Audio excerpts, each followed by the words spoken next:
The city air, thick with the damp chill of a late autumn night, felt heavy in Detective Mark Valdez's lungs as he stepped across the threshold of the apartment. Yellow police tape crisscrossed the doorway like a macabre welcome mat, a stark contrast to the mundane, lived-in feel of the space beyond. The scent of iron and something antiseptic hung in the air, a perfume he knew all too well. Mark walked over to the window, which stood ajar, leading out to a rickety fire escape. The cacophony of the city streets below, the wail of distant sirens, the rumble of traffic, the endless chatter of a metropolis that never slept, poured into the room, a constant, indifferent witness. He felt the cold draft on his face. An escape route, he murmured to himself. He turned back to the young officer. "Thank you, Davis. Any leads on the perpetrator?" Before Davis could answer, another detective, a seasoned veteran named Sarah Jenkins, interjected. "We got something, Mark. A witness saw a man fleeing the building's fire escape moments after the estimated time of the disturbance. He was heading downtown. We've got units tracking his possible route based on traffic cam footage and a stolen credit card ping." Just then, a woman in a smart, practical suit appeared at the apartment's entrance, her expression a well-practiced blend of empathy and professionalism. "Excuse me, Detective. I'm Maria Flores from Child Protective Services. I'm here for the infant." Marquez's hardened features softened almost imperceptibly as he looked from the woman to the partially open nursery door, from which the faint, rhythmic sound of a sleeping baby's breath could now be heard. "Have you managed to locate any next of kin?" he asked, his voice losing some of its edge. Flores consulted a tablet in her hands. "We're still working on it. The victim's records indicate a possible brother residing in Philadelphia. We're trying to confirm and make contact." A flicker of something, perhaps hope, crossed Mark's face. He offered a tight, weary smile. "Good. I hope he takes the kid. No child deserves to start out like this." Flores nodded in solemn agreement before a uniformed officer escorted her toward the nursery to begin the difficult process of removing a child from the scene of his mother's murder.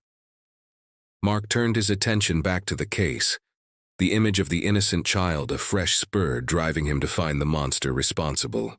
The manhunt was relentless, a sprawling net cast over the concrete and steel labyrinth of the city. For 2 days, the suspect was a ghost, a phantom flitting through the digital shadows of urban life. Then, a break. A silent alarm was tripped at an electronics store downtown. The security footage was grainy, but it showed a man of the same build as their suspect frantically grabbing high-end processors, memory chips, and strange wiring components. Not the typical loot for a smash and grab. He moved with a desperate, frantic energy that was unnerving. The stolen credit card, which had gone dormant, pinged again a day later, used to purchase a large quantity of non-perishable food and bottled water. The location was a delivery service that dropped the goods near a derelict industrial zone on the city's fringe. The police now had a hunting ground. Helicopters with thermal imaging cameras scanned the decaying warehouses and abandoned factories, while tactical teams prepared for a ground assault. They found him holed up in the rusted shell of an old power substation, a place that had been off the grid for decades. The raid was executed at dawn, under the cloak of a gray, drizzling morning. "Police, show us your hands." The shouts echoed through the cavernous, decaying structure. The response wasn't a surrender. It was a blur of motion.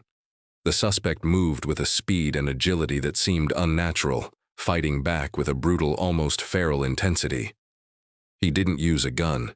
He used his fists, his feet, anything he could grab. The tactical team, trained for any contingency, was caught off guard by his raw, untamed violence. In the ensuing chaos, shots were fired. The suspect went down, the brief, bloody struggle ending as abruptly as it began.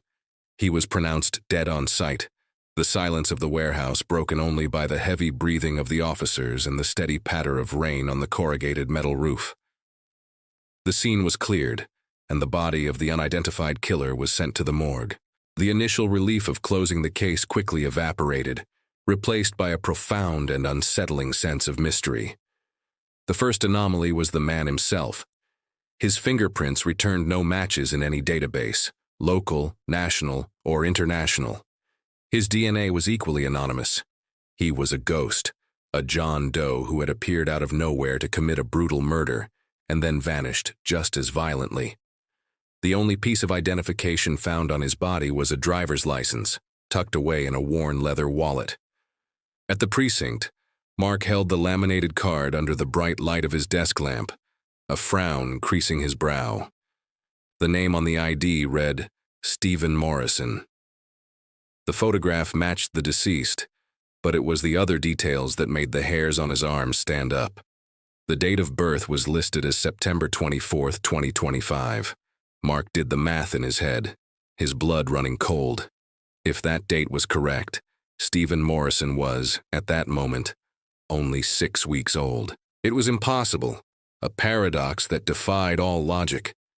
He looked at the address, Cipher Province, Philadelphia. He had been a cop in this region for 20 years and had never heard of a place called Cipher Province. It didn't exist. The ID was a fabrication, but it was a high-quality one, far more sophisticated than any fake he had ever seen. It felt real, looked real, but screamed of an impossible truth. The mystery deepened when the inventory report from the raid on the abandoned substation landed on his desk.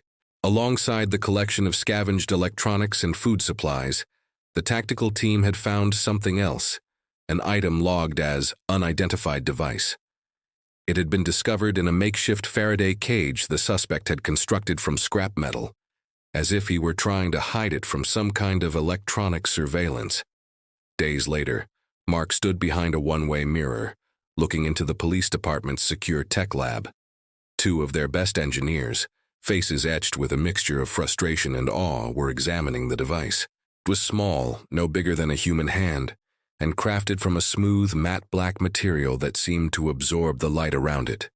It had no visible seams, no buttons, no ports. Its design was sleek, ergonomic, and utterly alien. "We've run every scan we have, Mark," the lead engineer's voice crackled through the intercom. "X-rays, thermal, magnetic resonance. We can't penetrate its outer shell. It's made of a compound we can't identify. It's not in any known materials database." "What about a power source?" Mark asked, his eyes fixed on the bizarre artifact. "That's the strangest part," the engineer replied, a sense of wonder in his voice. "It's emitting a low-level energy signature, but there's no battery, no power cell we can detect. It seems to be drawing power from, well, we don't know. It's a self-contained closed system. The internal architecture, from what little we can surmise from its energy field, is light years ahead of anything we've ever seen. The design is undeniably futuristic." Mark leaned against the cool glass, his mind racing, trying to connect the disparate, impossible pieces of the puzzle. A murderer with an ID from the future, a baby who was the sole survivor, an unknown province in a familiar city, and now a piece of technology that defied modern science. This wasn't just a strange murder case anymore. He had stumbled into something far bigger, far more complex than he could ever have imagined. He was standing on the precipice of an unknown frontier, where the rules of time and space no longer seemed to apply. The case of the murdered woman was closed, but a new, far more terrifying investigation was just beginning. And he knew, with a certainty that chilled him to the bone, that the answers he sought were not in this time, but in a future that had already begun to bleed into his present.